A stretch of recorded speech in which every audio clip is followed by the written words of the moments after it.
I'm an old friend of the family that I reconnected with some years back when I moved uh, across the country. And it's a really interesting time um, as I got to spend time with her and her husband. She knew me when I was really a little boy and kind of had moved away when I was still very young. And we just kind of reconnected because of the families uh, when I moved west. I had a chance to spend time with her and her husband at different points in time.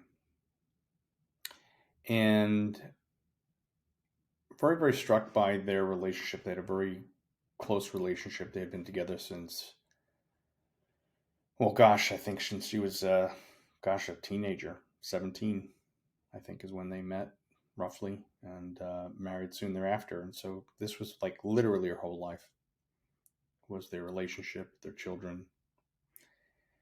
And he traveled a lot for work, did very, very well. And the plan was he was going to travel, he was going to get to a certain point. I think the goal was when he would turn 60, he was going to retire. And then they were going to travel. They were going to go here, they're going to go there, they had all these plans. And the time frame is probably not 100%, but you'll get the gist of it. I think he retired in the summer um, when he had turned 60, as planned. Within probably roughly 6 months of that time period, he was diagnosed with lung cancer, and within probably a year, year and a half, he was gone. And I've always been struck by that story for a number of reasons, because obviously time is something that we can't get back, and planning, something I'm never very good at. Uh, but deeply moved by the story of the hopes and the expectations and the desires that people place on themselves and each other, on their lives, of all the things they're going to do at a certain point in time. And I work with a lot of people who are confused about the choices that they make, whether they spend more time together as a couple, whether they spend more time with their kids, whether one travels more for business because there's a unique opportunity that's presented itself and they want to make sure that they capitalize on it. This is for their family and it's an investment, it's not a sacrifice, all of these different things. And sometimes they can travel with the kids and sometimes they can't. And I know this for myself because I spent probably 5 years traveling a decent amount every month. And suddenly realizing, as I have a daughter off to college and starting her life, uh, there seems to be a gap in how did this happen so fast? And where was I? And I realized that there were parts of me that were physically not present. And then we did things as a family as well. I took them with me at times. It's just this notion that we want things in our lives, we want experiences in our lives.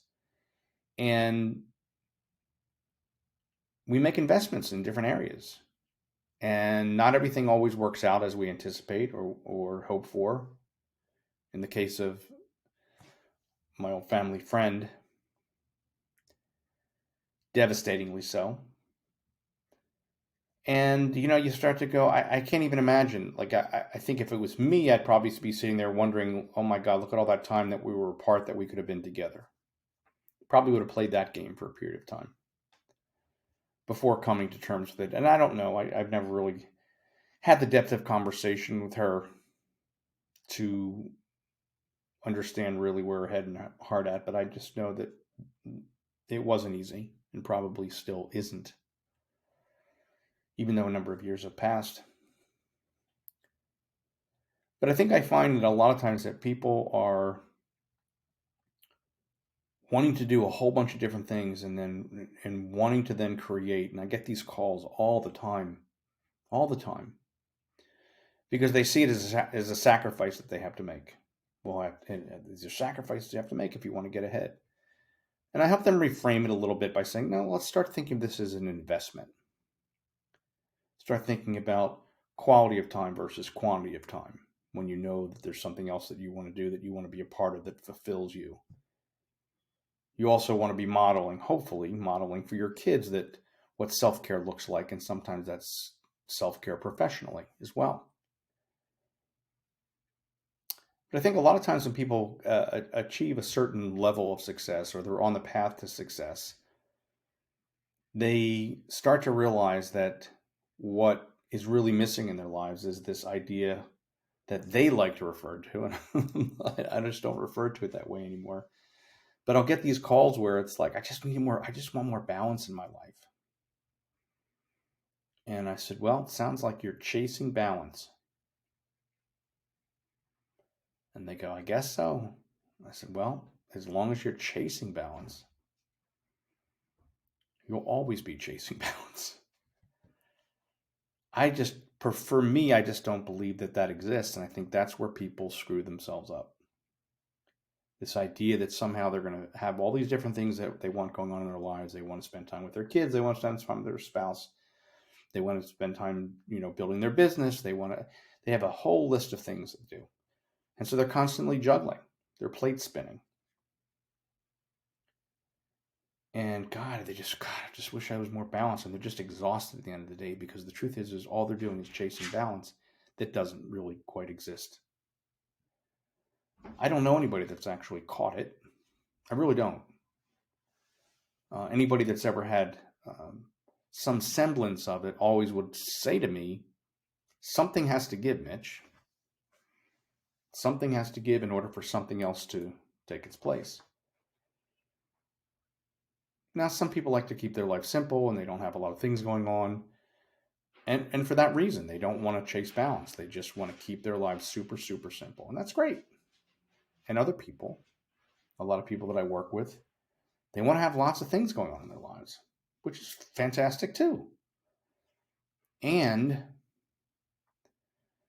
the key is not to be delusional that you're actually going to create the balance and everything is going to just weigh itself out. But I became aware of something in the process, because I thought to myself, God, so many people come to me with this idea of wanting more balance in their life. So where did this come from? Who told them that they could get it? Who do they know that has it? It's this idea that somehow is out in the ether, is that somehow you're going to figure it out, like it's a math equation. And then it dawned on me, it's not really a math equation. It's not really a choice of either having a lot of things in your life or having just a few things in your life. It's really not about that at all. What I found that was so profound for me in that realization, because I started to look at my own life. I started to look at the time that I spend with my wife and my kids, and how present I am or not in certain moments and certain times with them. And then running a business, taking calls all the time, talking to people, working with people as they're working through stuff. And I started to see that it's really not about this concept of balance, because you can have as many things going on as you want. I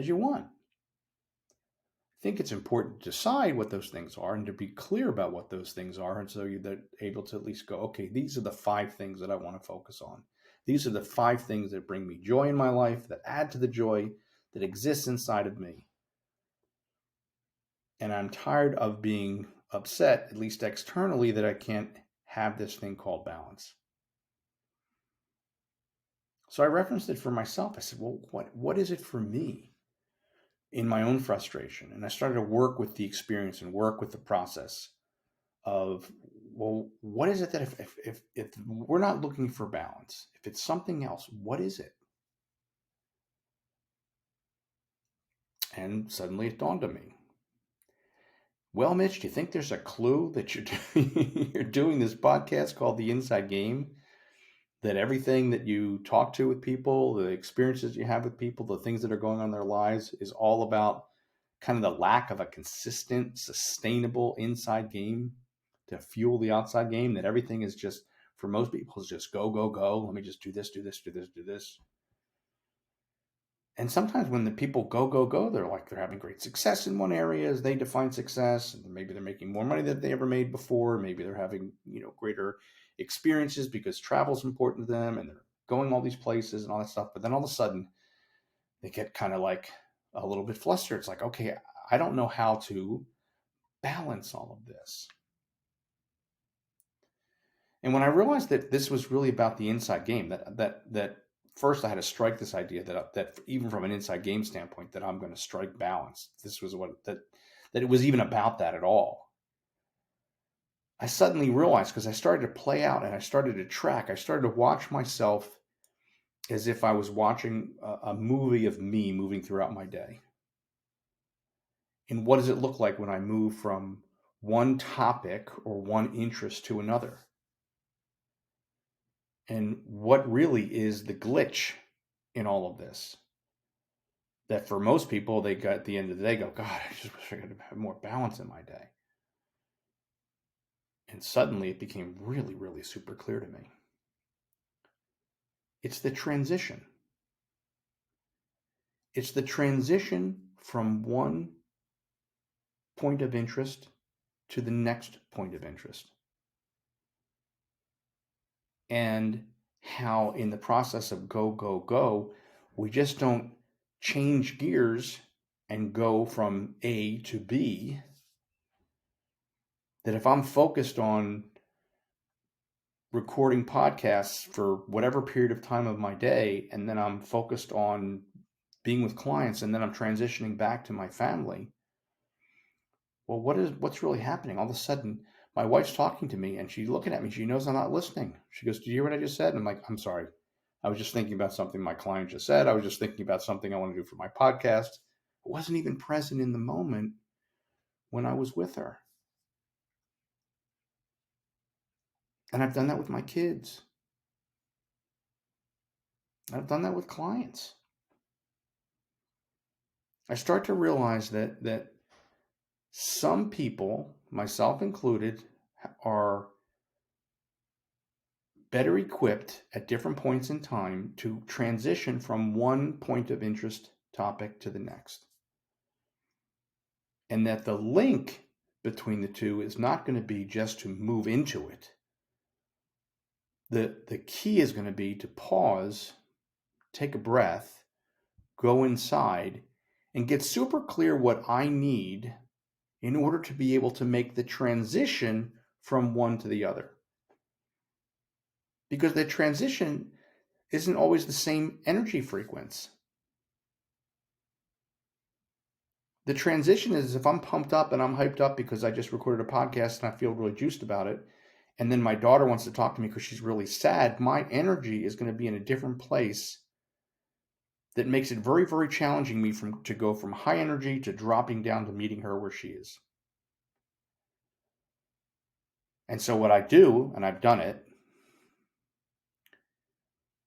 is I won't have the patience for her because I'm in a high frequency. And instead, what I'll try and do is I'll try and immediately lift her up out of wherever she is, as if somehow that's the answer.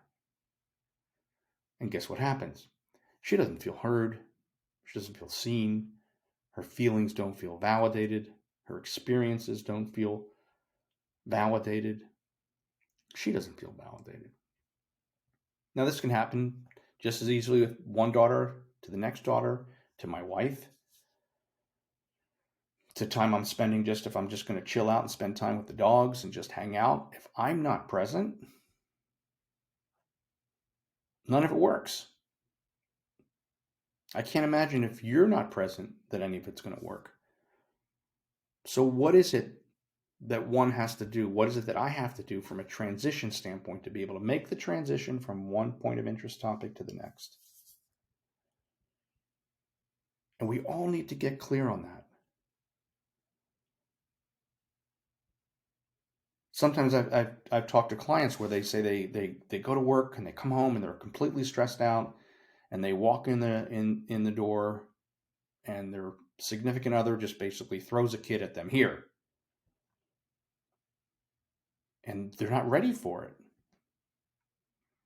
So the spouse who's at home doesn't feel seen and appreciated, doesn't realize what they've been through. They don't feel like they're being validated in their experience. They need a break.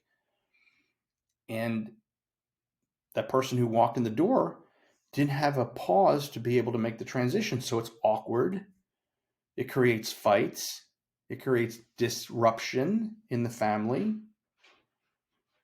And it can get pretty messy. I had a couple one time I worked with years ago, and the husband the wife would say, they had a bit more traditional marriage in those days of, the wife was always at home and the husband was out working. They were very much in that pocket, right? Um, and they were both happy with that. That worked for them. What didn't work is that he would come in after a long day, and he would sit down on the couch. He'd go to the fridge, open up a beer. Kids would be screaming and crying. He'd open up a beer, he'd sit down, and he'd put on the TV and put on Sports Center. She'd lose her mind. Mitch, I've been with the kids all day. Like, you can't even give me a break? And his attitude at the time was, well, when I was a kid, my dad didn't even come home. He just went to the bar.